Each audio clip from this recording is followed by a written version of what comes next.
The subject of today's discussion is the upcoming biblical holy day that we usually call nowadays Shavuot. As we noted last year when we talked about this enigmatic holiday, it is identified in a number of ways in the Torah. It is identified as the day of the first fruit. It's identified as the Feast of Weeks, which is, in translation, Shavuot. It is initially identified as the Harvest Festival. So, last year we talked about what these various motifs and identities imply and how they come together.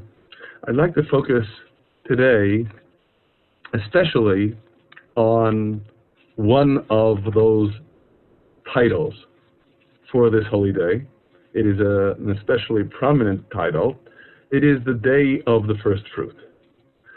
In order to, at least initially, get a sense of what I mean as a title of this holy day, I'd like to, if I may, do a very brief overview of the various instances in which we encounter this holy day in Scripture. And indeed, in the Torah and the 5 books of Moses, we encounter it explicitly 5 times. As we noted last year as well, there are another 2 instances in which we encounter it indirectly, obliquely.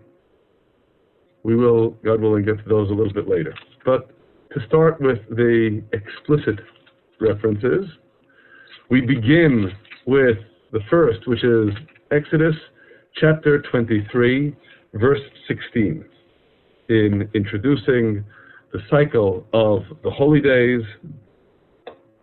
the Torah tells us that one of them is the Feast of Harvest, the Harvest Festival. And in the same sentence, we read about the first fruits. Because the Feast of the Harvest is described as the first fruits of your labors that you have sown in the field. So, right there at the outset, on the one hand, the title is the Harvest Festival, but that motif of first fruits is very prominent. The second place that we encounter this festival in the Torah is just 11 chapters later. Last year, we discussed why there is a repetition of the cycle of the holy days only 11 chapters after their initial appearance in Exodus chapter 23. We won't discuss that right now. But in Exodus chapter 34, verse 22, we read again in the list of the holy days, you shall observe the Feast of Weeks, of the first fruits of the wheat harvest. So, of course, another title is introduced, the Feast of Weeks. Its meaning isn't even clear when it's introduced in Exodus chapter 34. Its identity only really becomes clear in the third instance in which we read about this holy day, which is in Leviticus chapter 23. And what is perhaps most tantalizing about Leviticus chapter 23 is, unlike appearance number 1, when it is a harvest festival, and appearance number 2, when it is called the Festival of Weeks, there's no name at all given to this holy day in Leviticus chapter 23. But what it does have in common with the first 2 appearances as well is, remember, in the first appearance, there was reference to the first fruits of your labors. In the second appearance, first fruits of the wheat harvest. And that theme of first fruits is very prominent here in Leviticus chapter 23 as well. That is, even though the holy day doesn't have a name, in Leviticus chapter 23, in verse 17, you shall bring out of your habitations 2 wave loaves of 2/10 measures. They shall be of fine flour. They shall be baked with leaven. They are the first fruits of God. So even though it's not part of the title, we still see that the observance of this holy day necessarily has something to do with first fruits. And by the way, I should point out here that even though the word wheat doesn't appear explicitly in the text, it is implied, as of course wheat was stated explicitly in Exodus chapter 34, in referring to the fine flour, in Hebrew, solet. We should be a little bit more precise here. Solet refers to fine wheat flour, because the alternative, barley flour, was generally regarded as pretty much animal food. So in Leviticus chapter 23, we identify this holy day as having something to do with first fruits that come from the wheat. And again, in verse 20, which helps to clarify what altogether we mean by wave loaves, we read, and the priest shall wave them with the bread of the first fruits for a wave offering before God.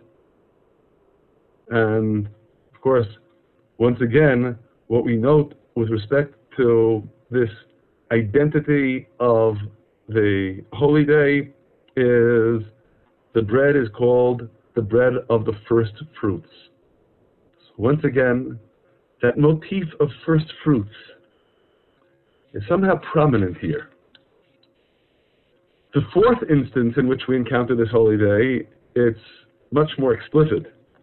That is, in Numbers chapter 28, verse 26, the holy day is introduced.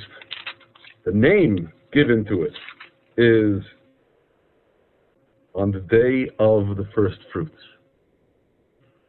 It's interesting, these 4 initial appearances of the holy day, each carries a different name. In the first instance, the Harvest Festival; the second, Feast of Weeks; third, no name; fourth, the Day of the First Fruits. And yet, what all of them have in common is saying something about first fruits. Certainly, a very significant motif in whatever the Torah is telling us about this festival. Now, in the interest of completeness, and to be completely honest with you, I should note that in the 5th and last appearance of this holy day, which is in Deuteronomy, there is no reference to the first fruits at all. That is, in that last reference, it is the holy day that is explicitly identified as the Feast of Weeks, without any reference to the first fruits. And yet, clearly the first fruits must necessarily be a central theme. In order to understand what first fruits have to do with anything, I think we need to, before we even continue in Scripture, speak a little bit about agriculture. In particular, the agricultural cycle here in the land of Israel, in the Holy Land. As undoubtedly most of you are aware, here we have an extended rainy season that lasts roughly until Passover, after which the dry summer season begins, in which there is virtually no rain until the rainy season returns around Sukkot, the Feast of Tabernacles. Indeed, to this day, Jews begin praying for rain on the last day of the Feast of Tabernacles and stop praying for rain on the first day of Passover, because that's considered to be the end of the rainy season.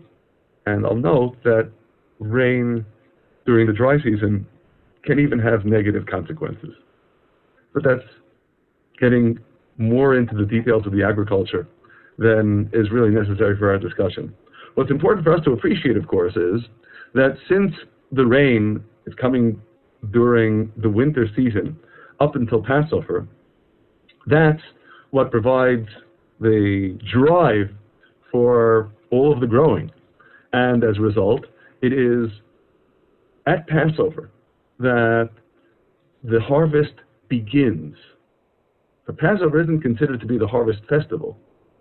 The harvest begins initially with the barley harvest. We already noted that barley is hardly even considered fit for human consumption. It was considered to be mostly animal food.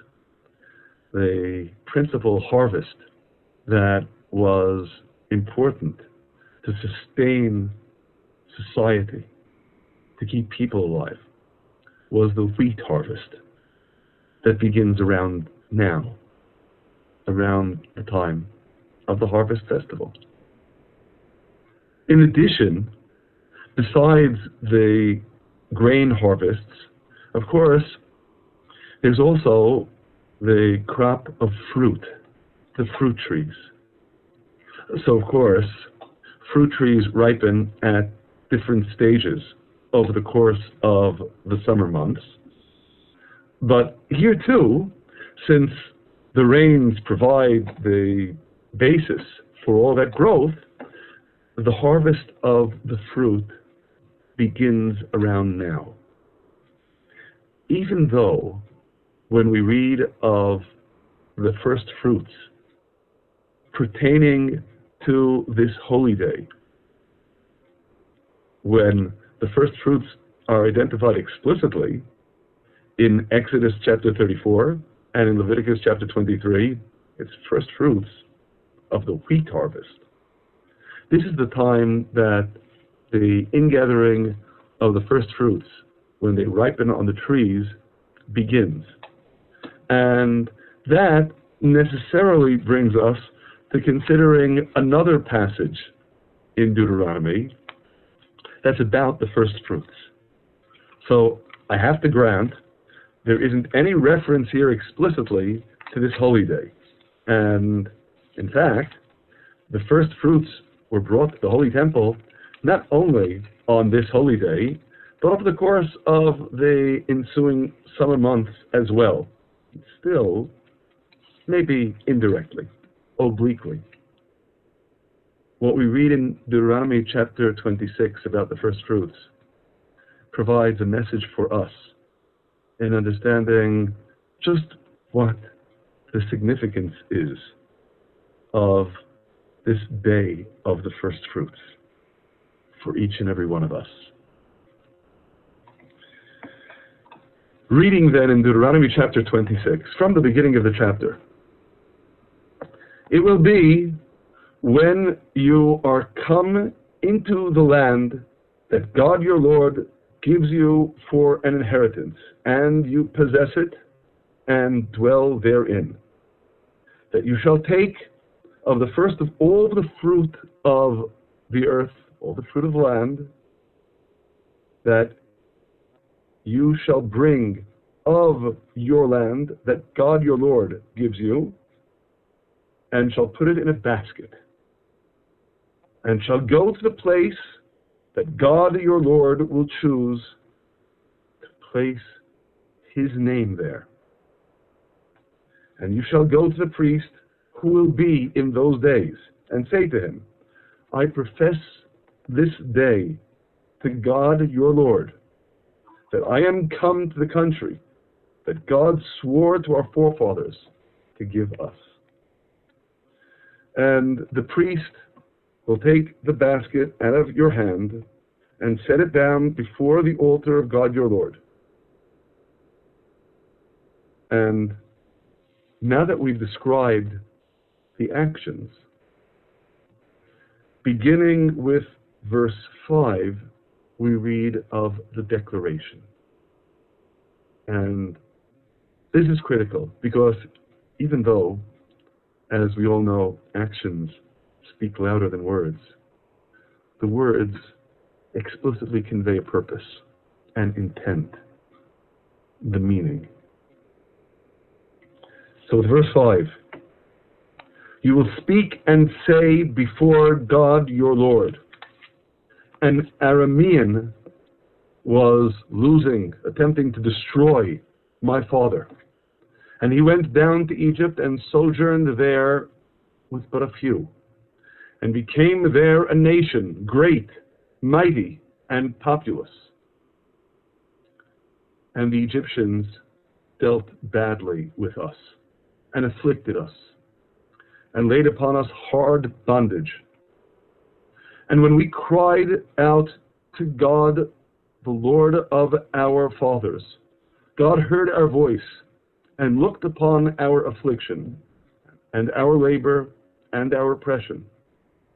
And God brought us out of Egypt with a mighty hand, and with an outstretched arm, and with great awesomeness, and with signs, and with wonders. And he brought us to this place, and gave us this land, a land flowing with milk and honey. And now behold, I have brought the first fruits of the land that you, O God, have given me. That's the declaration. Then you set down the fruit before God and serve God there.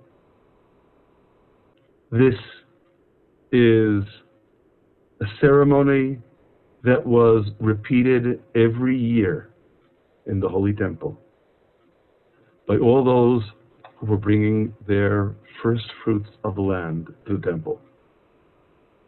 Now, of course, I should point out that there isn't any explicit indication in what we just read that we're speaking of the first fruit of the trees, as opposed to the same first fruits of which we read earlier on. Again, in Exodus chapter 34 and Leviticus chapter 23, the first fruit was the first fruit of the wheat harvest. And yet, when we read a description of putting the first fruit into a basket, the basket certainly does carry the connotation of fruit. And in our tradition, this indeed refers to the declaration made upon bringing the fruit of the 7 species that are described in Deuteronomy chapter 8, verse 8, with which the Holy Land is praised, bringing them to the Holy Temple.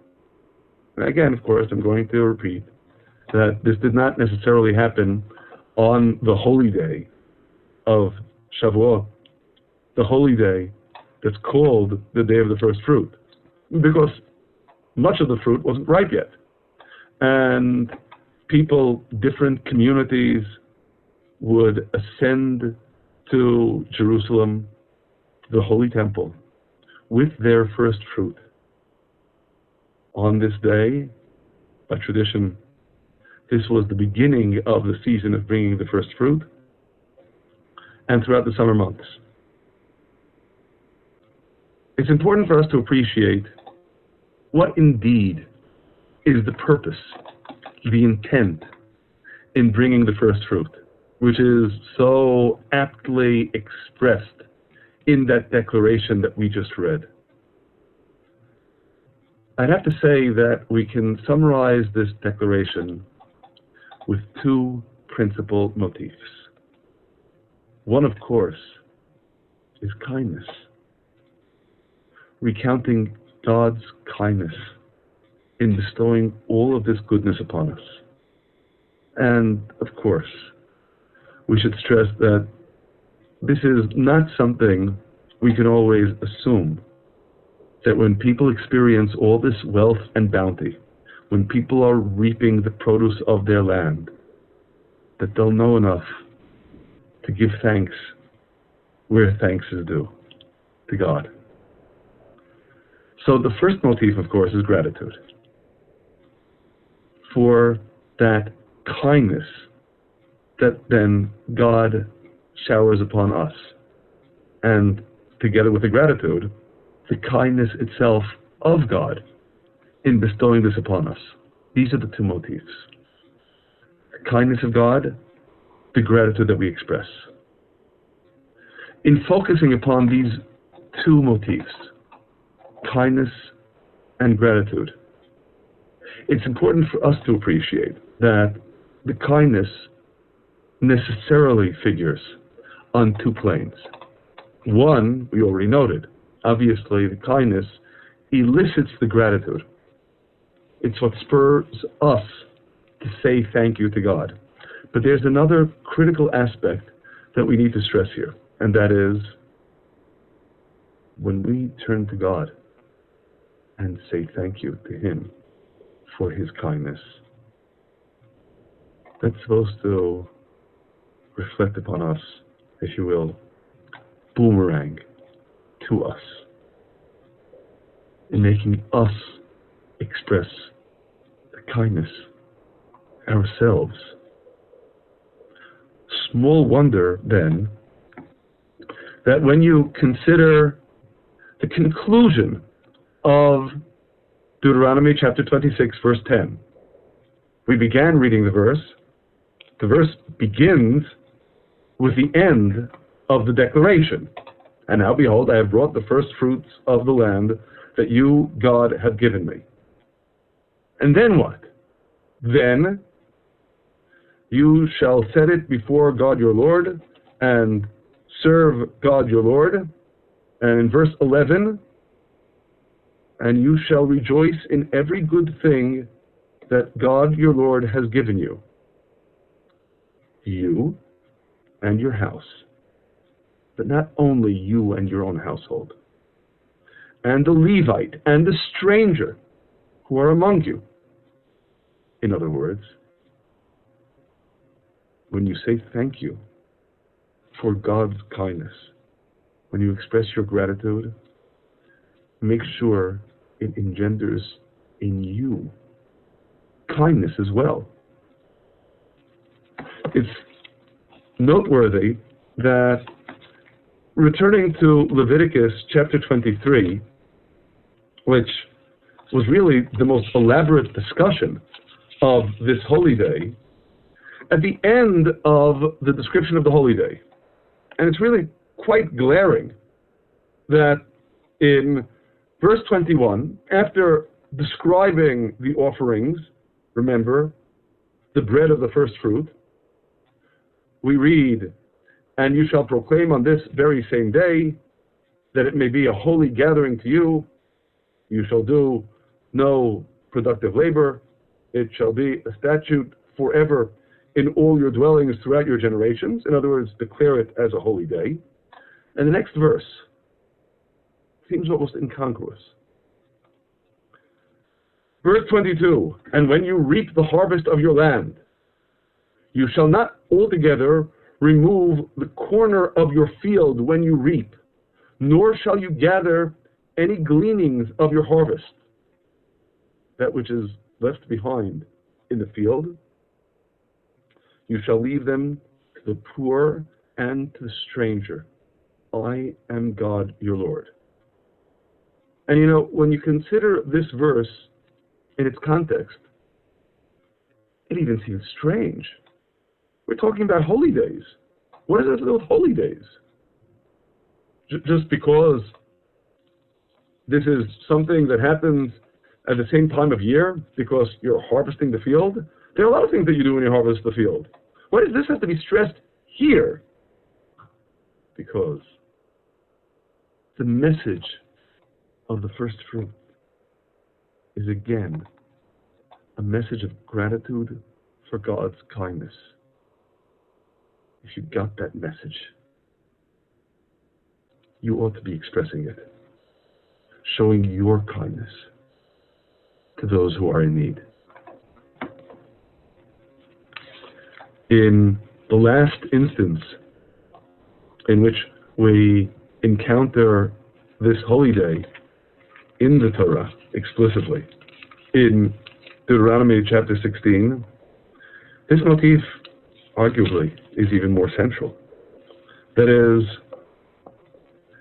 we read in Deuteronomy chapter 16, verse 10, "And you shall keep the Feast of Weeks to God your Lord with a tribute of a free will offering of your hand, which you give according as God your Lord has blessed you." And in verse 11, "And you shall rejoice before God your Lord, you and your son and your daughter." Well, that's obvious. That's your family. But we're not finished yet. "And your manservant and your maidservant and the Levite who is within your gates, and the stranger and the orphan and the widow that are among you, in the place that God your Lord has chosen as the place in which his name will indwell."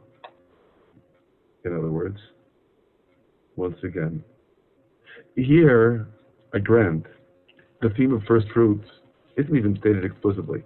Maybe because first fruits aren't the goal. They're not the end.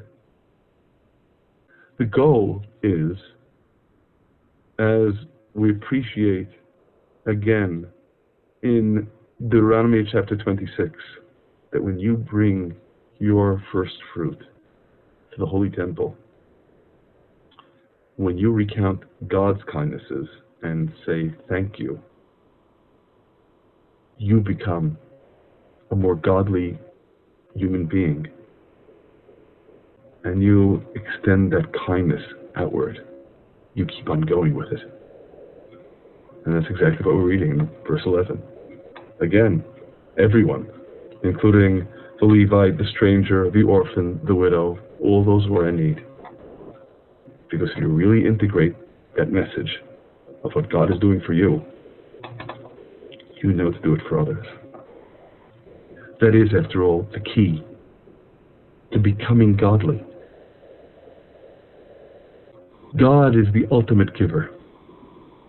Of course, God gives us everything and receives, well, nothing. He doesn't need anything from us. We, of course, could not possibly emulate that level. But to the best of our ability, we do indeed strive, by becoming givers, to become more like God. Now, this necessarily brings us to the other oblique reference to this holy day in Scripture. I'm referring, of course, to Exodus chapter 19.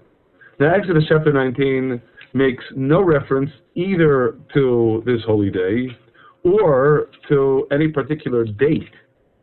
Interesting, isn't it? This holy day also doesn't have any explicit date, just the 50th day after Passover. In Exodus chapter 19, at the chapter's beginning, in verse 1, we read, "In the 3rd month, after the people of Israel were gone out of the land of Egypt, the same day they came into the wilderness of Sinai." So, 3rd month from the Exodus, that's the month of this holy day. That is, remember, Passover is on the 15th of the month, the middle of the month. 50 days later is at the beginning of the 3rd month. The exact timing here is not explicit in Scripture, but with Moses going up the mountain, coming down the mountain to report to Israel, going back to God, it works out. And indeed, then, by our tradition, this holy day is also a commemoration of when God gave his teaching, the Torah, to the world. And you know, Having spoken so much about kindness with respect to the first fruits, God's kindness, our gratitude for the kindness, becoming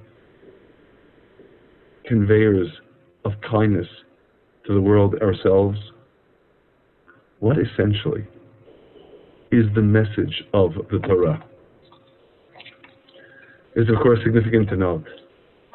In Proverbs, in the very last chapter, chapter 31, verse 26, we read, the Torah of kindness was upon her tongue, describing the woman of valor.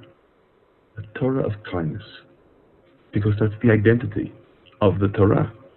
Kindness. How so? Well, first of all, on the most obvious level, God gave us His teaching, His guide for how to live. Is there any greater gift than that? That's giving in the truest sense of the term. Imagine being bereft of that guidance. Gift. Giving.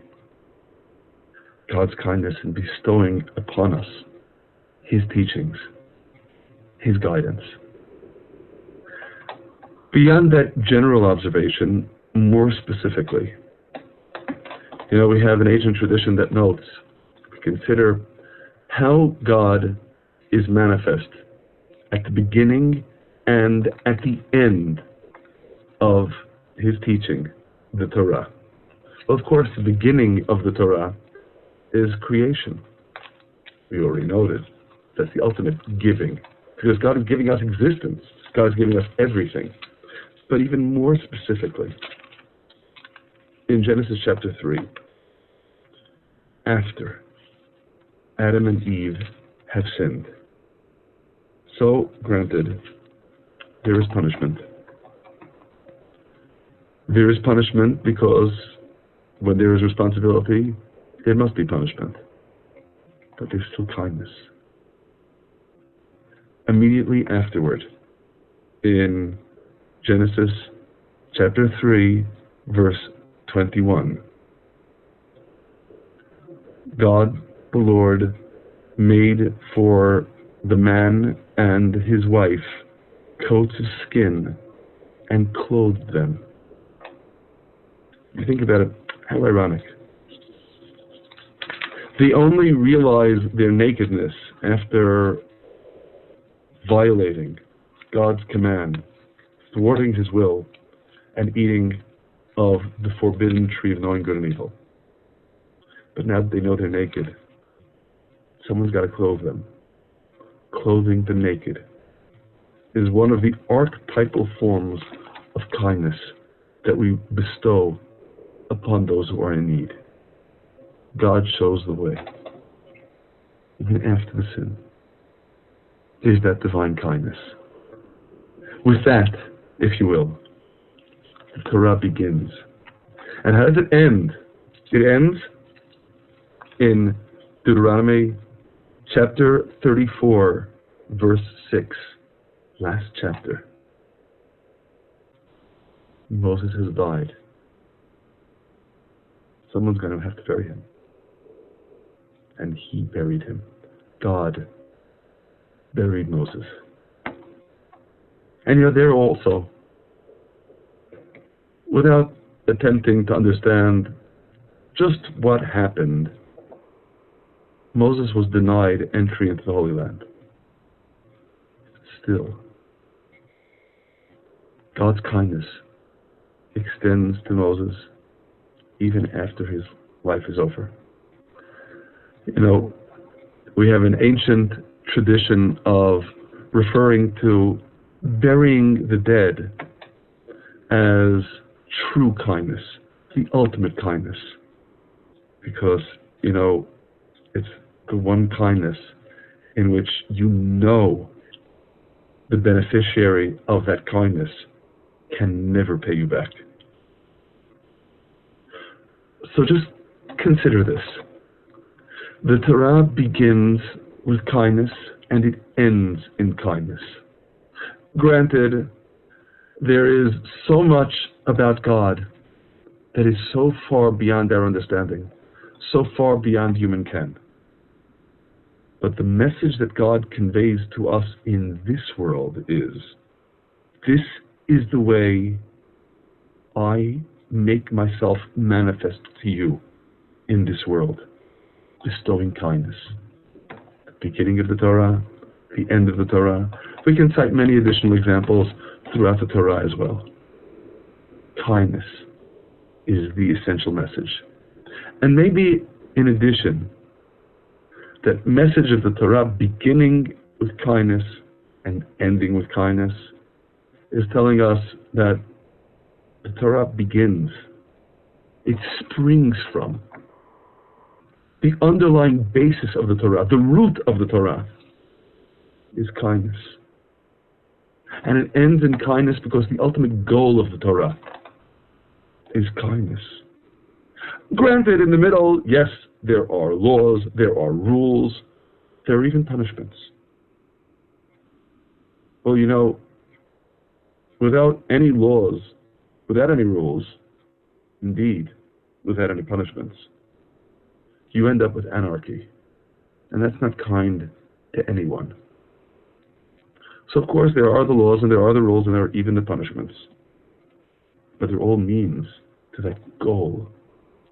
The goal is kindness. That's what it's all for.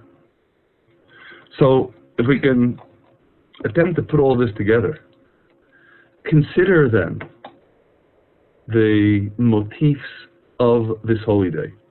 That on the one hand, all about the first fruit, all about God's bestowing his kindness, and simultaneously about gratitude, about our appreciating that kindness.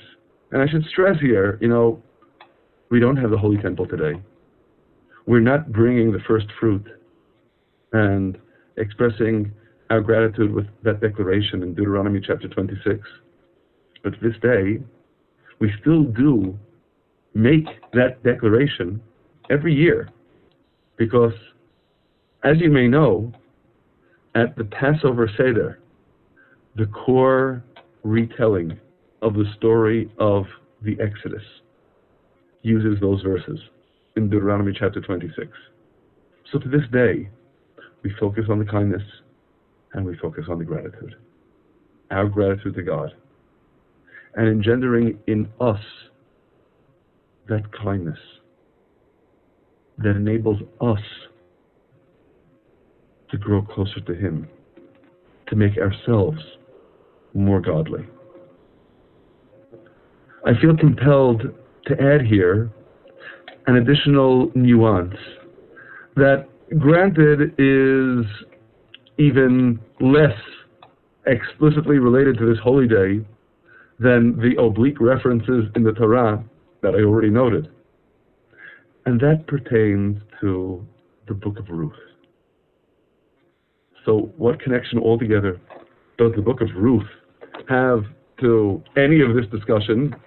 Well, my response is that when we consider the timetable of the book of Ruth, what we read at the very end of the first chapter of the book of Ruth is the story is taking place initially at the beginning of the barley harvest.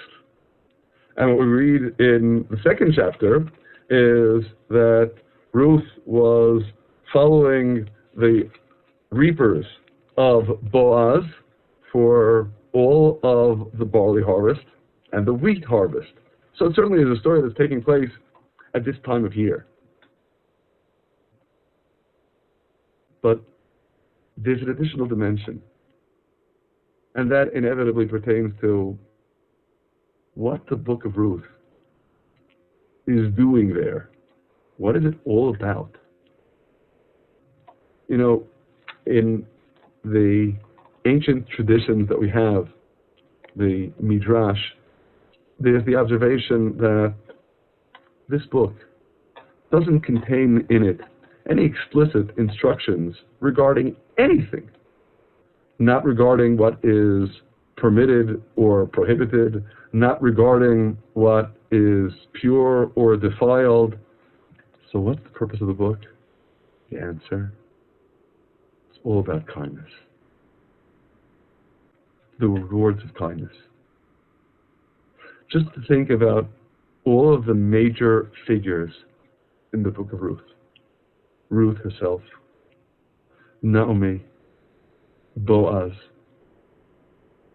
What, to me, is always so striking when I read the book of Ruth is you see each of the major figures in the story going out of her or his way to show concern for someone else. Not to worry about themselves, but to worry about the other. And ironically, providentially, that concern that they have for the other ends up boomeranging on them and providing the key for their own salvation. But of course it goes beyond that. Because when we consider what ultimately the message of the book of Ruth is, it's not just the personal salvation of Ruth, of Naomi, and of Boaz, even though each of them, in each one's own way, is indeed saved. Not intentionally, but by consequence of what each of them was doing in worrying about the other. It's more than that, though. It's not just they who are saved. It's, of course, we who are saved. We know the story. The great-grandson of Ruth was King David. The great-grandson of Ruth and Boaz was in turn the progenitor of the Messiah, the guarantor of the fulfillment of God's promises to redeem the world. It all goes back to kindness. It's all based upon kindness. I'm sure you can appreciate that it's no surprise then that in Jewish communities throughout the world, there is the custom of reading the book of Ruth on this holy day of Shavuot, because it teaches us the lesson of kindness. And in particular, when we think about this holy day, the message of the first fruits, and for each and every one of us, maybe more than the first fruits, because we're not all farmers, but we all have God's teachings, the Torah. For each and every one of us, this holy day drives home that message of God's kindness, our gratitude for the kindness, and becoming the stores of kindness ourselves. God gives us His Torah. He is the ultimate giver. But the whole purpose of the Torah is to teach us how we can grow into becoming givers ourselves. You know, I can't help but note here, in the ancient pagan world, celebrating the first fruit was something that was practically universal. All peoples, all cultures were celebrating their harvest in one way or another. But how were they celebrating the harvest?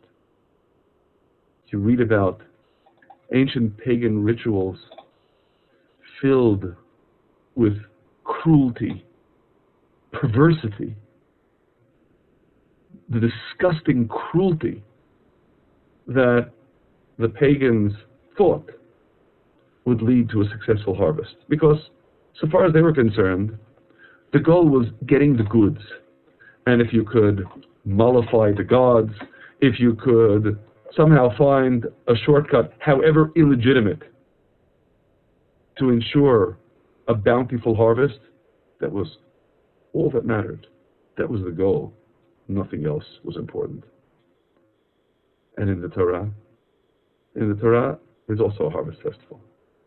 It's just the opposite. It's not just because we're thanking God instead of, if you'll pardon the comparison, the gods of the pantheons of the pagans. It's because that gratitude to God is to change us. The harvest isn't the goal. Maybe that's why when we get to the last instance in which this holy day appears, there's no reference to the harvest at all. No reference to the first fruits. Because those are only means. The end is for us to be transformed. The goal is for us, through our gratitude for God's giving, for God's kindness, to become givers, like God, as it were, ourselves, with the realization that when we give, when we emulate God's giving, that is the way for us to become more godly human beings. May we indeed integrate this message. Because again, as expressed in that final chapter of Proverbs, it is a Torah of kindness. The goal is the Torah of kindness shouldn't really be out there. It should be in here. The Torah of kindness upon her tongue. Internalized, integrated, expressed in all that we do. That way, our gratitude for God's kindness becomes the key to making us into dispensers of kindness as well. Becomes the key to our becoming godly, and thus becoming worthy of God's greatest blessings. God bless.